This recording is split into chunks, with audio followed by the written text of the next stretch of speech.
Hello everyone, my name is Rohit Raj. तो आज का हमारा टॉपिक है chemical reactions and equations. Class 10 का टॉपिक है, पहला चैप्टर केमिस्ट्री का। तो केमिकल रिएक्शंस होता क्या है? केमिकल रिएक्शन होता है the chemical reactions are the process in which new substance with new property are formed. मतलब किसी भी केमिकल रिएक्शंस में क्या होता है, एक नया सब्सटेंस का फॉर्मेशन होता है एक नए प्रॉपर्टी के साथ। इट मीन्स केमिकल रिएक्शंस जो है एक तरीके का केमिकल चेंज है। आप लोग पहले पढ़े होंगे physical change and chemical change 9th class में भी। तो केमिकल चेंज में क्या होता है, एक नया सब्सटेंस का फॉर्मेशन होता है। इसमें क्या होता है कि आपका एक तरीके का रीअरेंजमेंट ऑफ एटम्स होता है रिएक्शन के दौरान सब्सटेंस के बीच में, जिसके कारण क्या होता है, जो नया सब्सटेंस फॉर्म होता है उसका प्रॉपर्टीज भी डिफरेंट होता है। इट मीन्स जो केमिकल रिएक्शंस जो भी इन्वॉल्व होते हैं, जो केमिकल बॉन्ड क्या होते हैं, जो पिछले एटम्स को ब्रेक डाउन करके एक नया सब्सटेंस का वहां पे क्या होता है, रीअरेंज करके एक न्यू सब्सटेंस का फॉर्मेशन होता है। उस केस में ऐसा नहीं होता है कि मान लीजिए कि कोई जैसे कि अगर यहाँ पे रिएक्शन ए का बी के साथ हो रहा है और कोई चीज सी बन रहा है, तो ये नहीं होता कि ए पूरी तरह बी बन जाता है या बी पूरी तरह से ए बन जाता है। सबका बस क्या होता है, उनके एटम्स का रीअरेंजमेंट होता है और नए प्रोडक्ट्स का फॉर्मेशन होता है। तो ये जो पार्ट है, इस पार्ट को हम लोग क्या बोलते हैं, इस पार्ट को बोलते हैं रिएक्टेंट्स। क्या बोलते हैं? रिएक्टेंट्स। और जो हमारा न्यू सब्सटेंस बनता है इसको क्या बोलते हैं? प्रोडक्ट्स।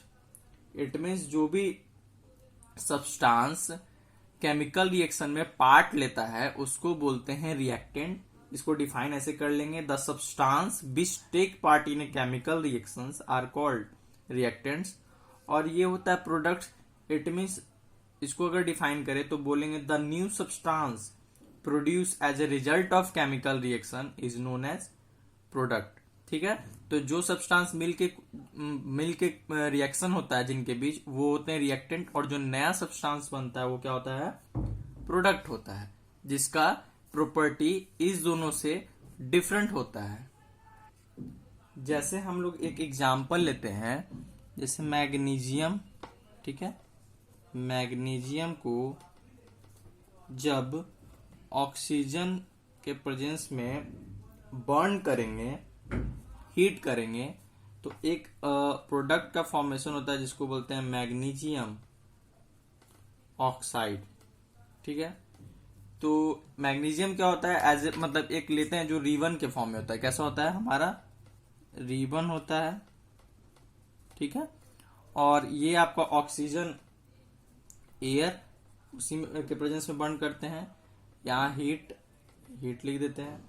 तो ये जो बनता है हीट करने के बाद, वो एक तरीके का व्हाइट पाउडर बनता है। क्या बनता है? White powder.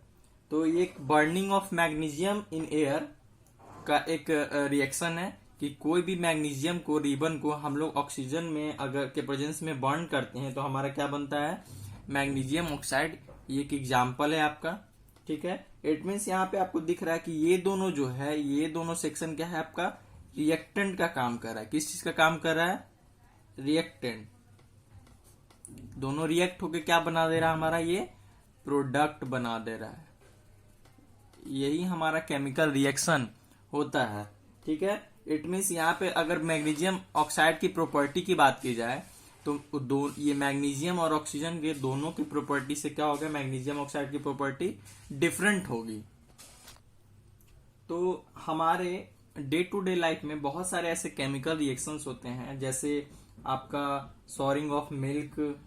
समर के दौरान आपका क्या होता है, दूध जो फट जाता है। फिर या formation of curd from milk, cooking of food, digestion of food in our body, process of respiration, rusting of iron. ये सारा कुछ क्या है, एक तरीके का केमिकल रिएक्शन है। ठीक है, तो इसमें ऑल आर क्या है, सारे केमिकल चेंज है जिसमें केमिकल रिएक्शन इन्वॉल्व हो रहे हैं और इसमें नया सब्सटेंस का फॉर्मेशन हो रहा है। ठीक है, लेकिन हम लोग कैसे जानेंगे कि कोई भी केमिकल रिएक्शन कैसे टेक्स प्लेस, कैसे हो रहा है, उस चीज को हम लोग कैसे जानेंगे? तो आइए देखते हैं। तो जब भी हमारा कोई केमिकल रिएक्शंस होते हैं तो उसको हम लोग कैसे पता करेंगे, तो उसमें क्या होता है, जब भी कोई केमिकल रिएक्शन होता है तो सब्सटेंस, इट मीन जो भी रिएक्टेंट होते हैं वो क्या होते हैं, हमें जो न्यू सब्सटेंस देते हैं जिसको हम लोग प्रोडक्ट बोलते हैं, तो उसमें से कुछ फीचर्स हम लोग एब्जॉर्ब करते हैं। तो जैसे क्या क्या ऑब्जर्व करते हैं, पहला तो आपका एक होता है एवोल्यूशन ऑफ गैस। क्या होता है, evolution of gas. Evolution of gas होता है क्या है कि जब भी कोई केमिकल रिएक्शन प्रोसीड करता है तो किसी तरीके का एक गैस का प्रोडक्शन होता है, गैस वहां पे रिलीज होता है, उससे भी हमें पता चलता है कि केमिकल रिएक्शन यहाँ पे हो रहा है। जैसे कि अगर हम लोग एक एग्जांपल लेते हैं कि जो हमारा जैसे जिंक क्या है, मेटल है, अगर उसको H2SO4 के साथ रिएक्ट करवाएंगे तो क्या बनेगा हमारा, ZnSO4 प्लस H2 गैस। क्या बनेगा हमारा, H2 गैस। तो यहां से क्या पता चल रहा है कि जब कोई मेटल को हम लोग, ये मेटल है आपका एसिड है, ठीक है, यहाँ पे ये सॉल्ट हो, ये आगे हम लोग पढ़ेंगे। तो ये हमारा क्या हो रहा है, यहाँ पे हाइड्रोजन गैस लिबरेट हो रहा है। तो इससे पता चलता है कि यहाँ पे कोई केमिकल रिएक्शन हो रहा है, क्योंकि यहाँ पे इवोल्यूशन ऑफ गैस हो रहा है। तो ये प्रॉपर्टी आप समझे यहां से। दूसरा होता है फॉर्मेशन ऑफ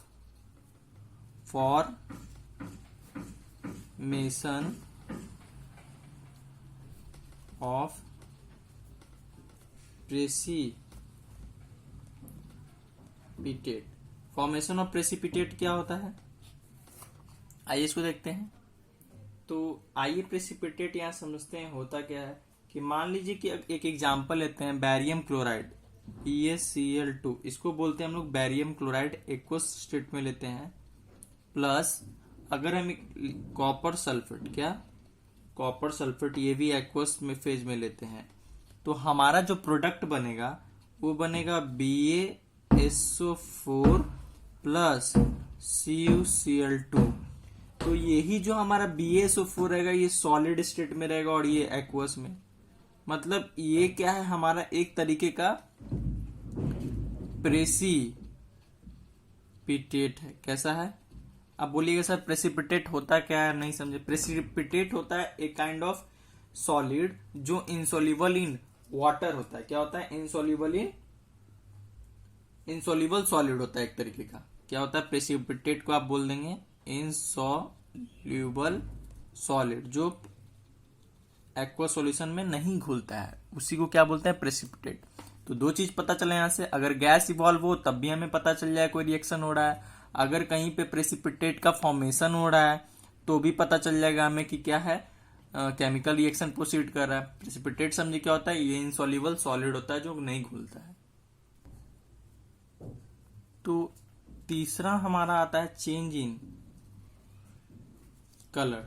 क्या, अगर उसके कलर में कोई चेंज आए तब भी हम लोग क्या कर सकते हैं कि वहां पे कोई केमिकल रिएक्शन हो रहा है। जैसे अगर सल्फर डाइऑक्साइड गैस को एक पोटासियम डाइक्रोमेट के सॉल्यूशन में लेते हैं ना, तो उसका कलर ऑरेंज से ग्रीन हो जाता है। ठीक है, बस आप यहां समझ सकते हैं कि अगर कलर्स में चेंजेस आ रहे हैं तो भी केमिकल रिएक्शन वहां पे हो रहा है। चौथा आप जानिए चेंज इन टेम्परेचर।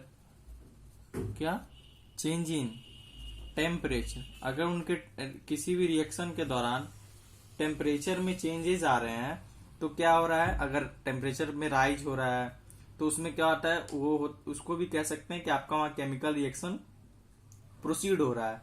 जैसे कि अगर आप क्विक लाइम चूना को अगर पानी में डालेंगे तो एक काइंड ऑफ वहां पर टेम्परेचर क्या होता है, इंक्रीज होता है, वहां पे आपका हीट निकलता है। तो वो एक तरीके का क्या होता है, एक्सोथर्मिक रिएक्शन। एक्सोथर्मिक रिएक्शन मतलब क्या होता है, जहां पे हीट रिलीज हो, और एंडोथर्मिक रिएक्शन होता है जहां पे आपको हीट एब्जॉर्ब हो किसी भी केमिकल रिएक्शन के दौरान।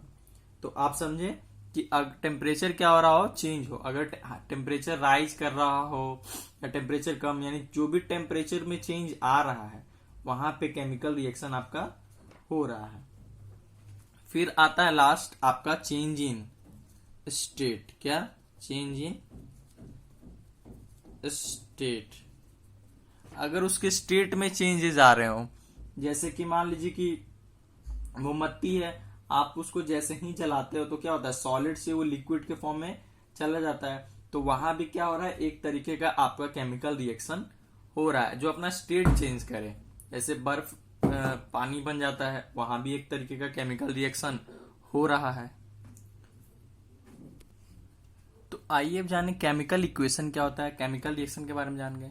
केमिकल इक्वेशन होता है the method of representing a chemical reaction with the help of symbol and फॉर्मूले ऑफ सब्सटेंस इन्वॉल्व। मतलब जो भी सब्सटेंस जो केमिकल रिएक्शन में पार्टिसिपेट कर रहा है उसको एक तरीके के सिंबल या एक तरीके से फॉर्मूले में अगर हम उसको रिप्रेजेंट कर रहे हैं, उसी को हम लोग क्या बोलते हैं, केमिकल रिएक्शन। जैसे कि मान लीजिए अगर हम लोग जैसे लिखते हैं ऐसे जिंक को सल्फ्यूरिक एसिड के साथ रिएक्ट करवा रहे हैं, सल्फ्यूरिक एसिड के साथ रिएक्ट करवा रहे हैं, तो वो हमारा बन रहा है जिंक सल्फेट। क्या? Zinc sulphate plus hydrogen. क्या? हाइड्रोजन। तो ये क्या है, यहाँ पे उनका नाम लिखा हुआ है। अगर उनको सिंबल या फॉर्मूले से रिप्रेजेंट करें तो कैसे आएगा? जिंक को रिप्रेजेंट करते हैं Zn से, H2SO4 इसका फॉर्मूला होता है H2SO4। इस जिंक सल्फेट का फॉर्मूला होता है ZnSO4 प्लस हाइड्रोजन। मतलब यहाँ दिखा आपको उनके सिंबल या फॉर्मूले से हम उसको रिप्रेजेंट कर रहे हैं। यही हमारा क्या कहलाता है, केमिकल इक्वेशन, जिसमें ये दोनों को क्या बोलते हैं हम लोग, रिएक्टेंट बोलते हैं, पीछे बताए थे। और ये दोनों का क्या होता है, प्रोडक्ट। ये दोनों क्या हो रहा है, प्रोडक्ट्स, ये दोनों रिएक्टेंट। ठीक है, it means left hand side जो है आपका ये रिएक्टेंट, राइट हैंड साइड जो होता है हमेशा प्रोडक्ट कहलाता है। तो आइए एक नया पॉइंट देखते हैं कि केमिकल इक्वेशन जो होता है हमारा दो तरीके का होता है, एक बैलेंस्ड केमिकल इक्वेशन, एक unbalanced chemical equation. Balanced chemical equation का मतलब होता है कि it has equal number of atoms of different elements in the reactant and product. मतलब जो हमारा रिएक्टेंट में जितना नंबर ऑफ एटम्स है ना, उतना ही नंबर ऑफ एटम्स प्रोडक्ट में भी हो। तो देखिए यहाँ पे जिंक कितना है, जिंक 1 है। जिंक यहाँ पे कितना है, 1 है ना। तो यहाँ भी जिंक कितना है हमारा, 1 ही है ना। हाइड्रोजन देखिए यहाँ कितना है, 2 है। तो यहाँ भी हाइड्रोजन कितना है, 2 है ना। सल्फर यहाँ कितना है, 1 है। यहाँ भी सल्फर 1 है। ऑक्सीजन यहाँ 4 है, यहाँ भी ऑक्सीजन 4 है। इट मीन्स ये जो हमारा इक्वेशन है वो क्या है, बैलेंस्ड है। अगर मान लीजिए जिंक इधर 1 रहता और इधर 2 रहता तो वो क्या कहलाता, अनबैलेंस्ड केमिकल इक्वेशन। आइए उसको भी देखते हैं। तो आइए देखते हैं अनबैलेंस्ड केमिकल इक्वेशन क्या होता है। अनबैलेंस्ड केमिकल इक्वेशन होता है it has unequal number of atoms of one और more elements in reactant and product. जैसे एग्जांपल हम लोग देखते हैं यहाँ पे H2 प्लस O2, यहाँ पे हो जाएगा H2O। तो देखिए यहाँ पे देख रहे हैं कि हाइड्रोजन कितना एलिमेंट है, 2 एटम है। यहाँ पे हाइड्रोजन 2, यहाँ ऑक्सीजन 2 है, बट यहाँ पे ऑक्सीजन 1 ही है। तो यहाँ से हम लोगों को क्या पता चल रहा है कि ये जो इक्वेशन है हमारा वो अनबैलेंस्ड है। तो इससे यहाँ पे देख रहे हैं कि यहाँ पे तो एटम इसका 2 है, यहाँ पे 2 है, यहाँ पे ऑक्सीजन का एटम 2 है, यहाँ पे 1 है, जो पॉसिबल कभी हो नहीं सकता है। क्योंकि हम लोगों ने पहले पढ़ चुका है डाल्टन लॉ के अकॉर्डिंग कि मास जो होता है ना इधर क्रिएट हो सकता है ना ही डिस्ट्रॉय हो सकता है किसी भी केमिकल रिएक्शन में। इसलिए हम लोगों को क्या करना पड़ता है, इस जो भी अनबैलेंस्ड केमिकल इक्वेशन को उसको बैलेंस्ड केमिकल इक्वेशन बनाना होता है। तो ठीक है, आइए सीखते हैं कि कैसे अनबैलेंस्ड केमिकल इक्वेशन को बैलेंस बनाते हैं। तो आइए देखते हैं यहाँ पे। तो मान लीजिए पहला क्वेश्चन अगर हम लोग वही लेते हैं H2 प्लस O2 H2O। तो यहाँ पे क्या देख रहे हैं, रिएक्टेंट में हमारा हाइड्रोजन का एटम 2 है, number of hydrogen atom. Oxygen का नंबर ऑफ हाइड्रोजन एटम भी 2 है। बट प्रोडक्ट में क्या देख रहे हैं कि हाइड्रोजन एटम तो 2 है बट ऑक्सीजन एटम 1 है। तो इसको कैसे बैलेंस करेंगे, तो हमको ऑक्सीजन एटम को यहाँ पे 2 बनाना होगा। तो जब ऑक्सीजन एटम को 2 बनाना होगा तो क्या करेंगे कि फिर से ऐसे इक्वेशन लिखते हैं O2 H2O। तो अगर हमको ऑक्सीजन एटम को 2 बनाना हो क्या करेंगे, हम लोग 2 से यहाँ मल्टीप्लाई करेंगे। तो हमारा ऑक्सीजन तो 2 हो गया, बट क्या दिखा कि हाइड्रोजन एटम कितना हो गया, 2 × 2 4 हो गया। तो अब ये जो हाइड्रोजन एटम 4 हो गया, तो इधर तो हाइड्रोजन एटम 2 ही है, तो इसको 4 बनाने के लिए क्या करेंगे, इसके आगे भी 2 से मल्टीप्लाई कर देंगे। तो इससे यहां आप क्या देख रहे हो कि ये आपका जो इक्वेशन जो हो गया क्या हो गया, अब बैलेंस्ड हो गया। आइए एक और एग्जांपल से समझ लेते हैं। जैसे कि मान लो कि CH4 है, इसको हम लोग मीथेन बोलते हैं। अगर उसको ऑक्सीजन के साथ रिएक्ट करवा रहे हैं तो हमारा CO2 प्लस H2O का फॉर्मेशन हो रहा है। इट मीन्स ये रिएक्टेंट है और ये प्रोडक्ट है। देखो कार्बन के यहाँ रिएक्टेंट में कितना एटम्स है, एक है। प्रोडक्ट में भी एक है। हाइड्रोजन का रिएक्टेंट में कितना एटम्स है, 4 है। बट यहाँ पे हाइड्रोजन का एटम बस 2 ही है। ऑक्सीजन का 2 है, यहाँ पे 2 1 3 है। इट मीन्स ये हमारा इक्वेशन क्या है, पूरी तरीके से अनबैलेंस्ड है। तो पहले अगर यहाँ पे हमारा अगर देखा जाए कि CH4 यहाँ पे 4 है, तो इसको फिर से लिखते हैं CH4 plus O2 CO2 plus H2O।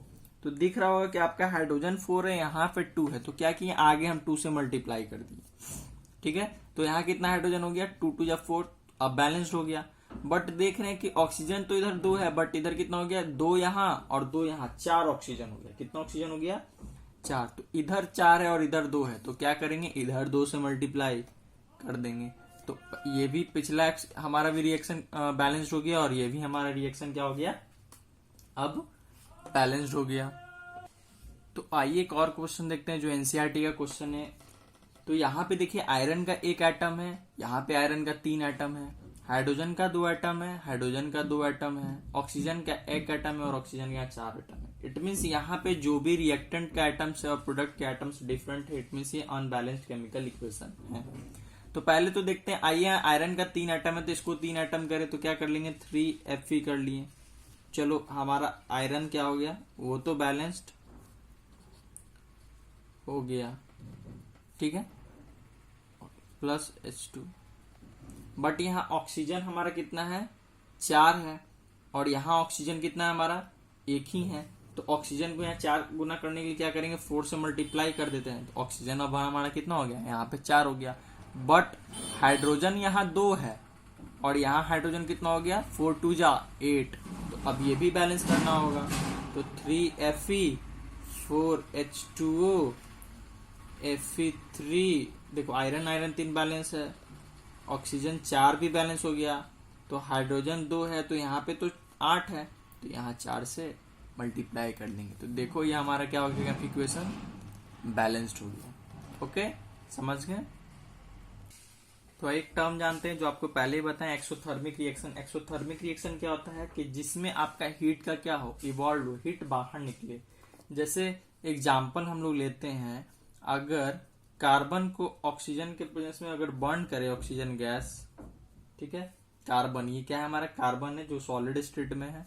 तो हमारा क्या निकलता है, CO2 gas plus heat, lots of heat. जैसे आप कोयला को जला लो तो क्या होता है, उसको ऑक्सीजन के प्रेजेंस में अगर बर्न करते तो हमारा CO2 गैस निकलता है और बहुत सारा हीट निकलता है। तो जहां पे हीट इवॉल्व हो, बाहर निकले हीट एनर्जी, उसको क्या बोलते हैं हम लोग, एक्सोथर्मिक रिएक्शन बोलते हैं। ठीक है, इट मीन जितना भी कंबसन होता है, जितना भी कंबसन रिएक्शन होता है, ऑल कंबसन रिएक्शन, कंबसन मतलब किसी को जलाना, हीट देना। All combustion reaction is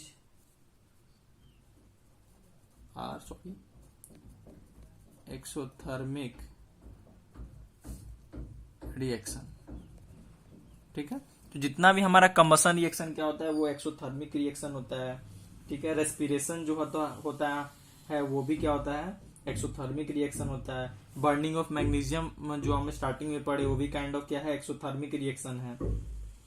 okay, तो दूसरा टर्म है एंडोथर्मिक रिएक्शन। एंडोथर्मिक रिएक्शन क्या होता है कि reaction in which heat is absorb, मतलब ऐसा रिएक्शन जिसमें क्या हो, लॉट्स ऑफ हीट क्या हो, एब्जॉर्ब हो।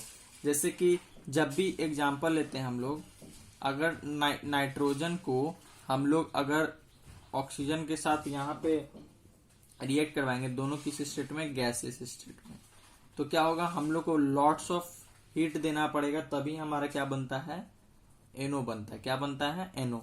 देखो यहाँ पे इक्वेशन भी अनबैलेंस है, नाइट्रोजन 2 है, यहाँ नाइट्रोजन 1 है, ऑक्सीजन 2 है, ऑक्सीजन 1 है। तो सीधा अगर 2NO कर दे तो हमारा बैलेंस हो जाएगा। इसको बोलते हैं nitrogen monoxide. Nitrogen mono oxide.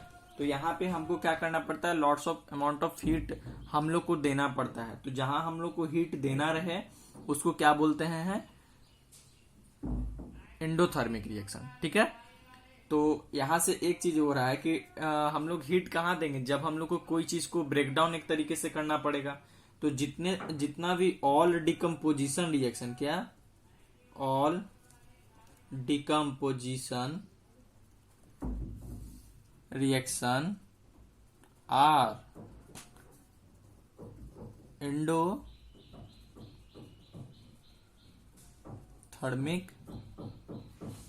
Reaction, जितना भी हमारा डिकम्पोजिशन रिएक्शन होता है क्या होता है, एंडोथर्मिक है। जैसे एक और एग्जांपल लेते हैं, जैसे ये हमारा कैल्शियम क्या है, कार्बोनेट है। ये सॉलिड स्टेट होता है, इसका नाम कैल्शियम कार्बोनेट होता है।